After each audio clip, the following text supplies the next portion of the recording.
Ash's proto-frame skin came out a few days ago, maybe about a week at this point, and with that, there's probably going to be a couple players coming back to him, playing him. Maybe not. He's old. There's better frames out there, so maybe not. But in this video, I'm going to be talking about what to expect from Ash. I'm pretty sure he's been recommended to a few new players here and there because he's super easy to get into. He has no skill curve, no learning curve, and he is easy to understand. So recommending a frame like him, which has pretty good survivability and easy to understand mechanics and not a high build cost, is usually a pretty good option. So the first thing I'm going to focus on is just his low build cost real quick, because if you're a new player, this is very important. Now, you could, with a zero Forma build, comfortably go through Steel Path.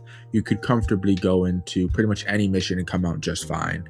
Now, a few of these mods you could replace for different ones. For example, you could put in Continuity instead of Primed. You don't even need Narrow-Minded. And Precision Intensify is just 5-hole plat on Warframe Market. And if you don't have it, it's easy to pick up over in Deimos.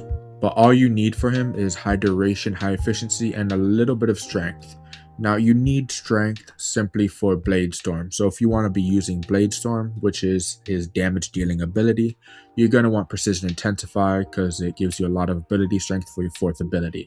When you get it, you'd also want Arcane Crepuscular, though it's not necessary. It's just nice to have, especially when going into Steel Path, because you get 3 times final critical damage multiplier, which just gives you more critical damage, obviously, and then more ability strength while you're invisible. And his whole survivability and gameplay is being invisible and stealth. Now, he has Shadow Clones Prime. This is an exalted weapon, so you're going to need to upgrade this as well. A lot of people seem to forget that you can upgrade these. Luckily, if you read him for even half a second, it says it in his Blade Storm description. The Shadow Clones can be upgraded with mods right there at the end. So, upgrading these is also simple. You don't need all the galvanized mods or melee elementalists.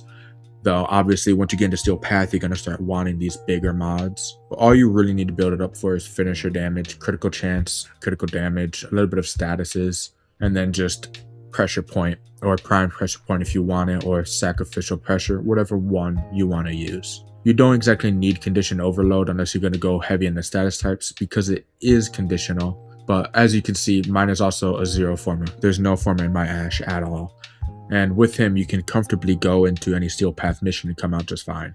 Now, the next thing I'm going to focus on, now that his low build cost is down, is just his easy gameplay. All you have to do for Ash is go invisible whenever you can, and then use Blade Storm, mark a bunch of enemies while invisible to lower your energy costs, and have your guys just shred them all. It's incredibly simple. That's if you want to use Blade Storm. If you don't actually want to use Blade Storm, he just becomes a weapon platformer for him at that point, where all you have to do is go invisible and shoot the enemies to death. Of course, if you main using a melee weapon instead of a primary weapon, then you can use his 3rd ability while invisible to do a melee finisher attack. His 1st ability in almost all instances is pretty useless.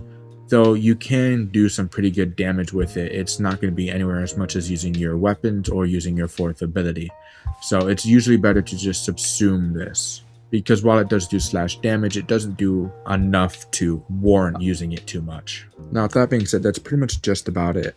Like I said, he has low build cost requirements, which is crucial for newer players or players that just want to test him out. And his gameplay is remarkably simple. It usually revolves around using smokescreen to stay invisible. This is survivability, obviously. Being invisible means you're not going to be targeted by enemies, and the only way to die is to either jump into AoE attacks or walk into Xmas enemies that are either dealing AoE damage or nullification Xmases that just strip your invisibility away, that sort of thing. And obviously, if you shoot enemies and then stand still, they will shoot at you, so it's best to shoot an enemy and reposition. Teleporting is great if you have a nice melee weapon. Otherwise, you're not going to be doing too much damage, even with the finisher bonus. But if you do have a fantastic melee weapon, you do get 50% of the energy you spent back. And then obviously Blade Storm, you could consider this a nuke, though it's not really a nuke. You could still destroy an entire room provided your Shadow Clones do enough damage.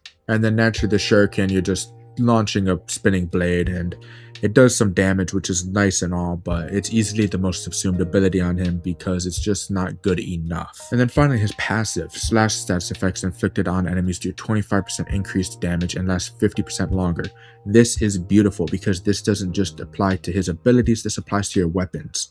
So if you're using Ashe and you have a weapon that, like, let's say Defend More, and you're using this with slash damage, because it has base slash damage in it, then your slash damage will do more damage, last longer, and be all around better because slash damage itself bypasses armor and shields and attacks straight to the health. It is easily one of the best status effects in the entire game, and it's used heavily in later game Steel Path. And now, with that being said, that is just about it. Honestly, Ashe is one of my favorite frames. He was my very first prime.